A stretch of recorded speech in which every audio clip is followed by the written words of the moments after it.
Hello everybody, how are you? I am Zef and your teacher here, and I will be teaching you different questions and their answer. So I welcome you on classtheta.com where we will be discussing question. So let's get on the question. So our today's question is,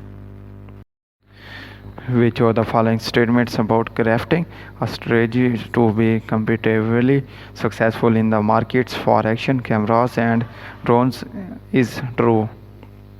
The correct answer to the question is very often the most appealing competitive approach a company can employ is a more value for the money strategy. For example, selling 8-star cameras and drones at lower prices than other 8-star brands, where your competitive advantage is an ability to incorporate upscale product attributes with high buyer appeal at lower costs than rivals, and thereby underpriced rival brands of cameras and drones having comparable attributes and PQ ratings.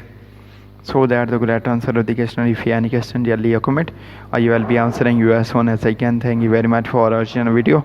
Please do not forget to like, share and subscribe our channel. Until last question, bye bye.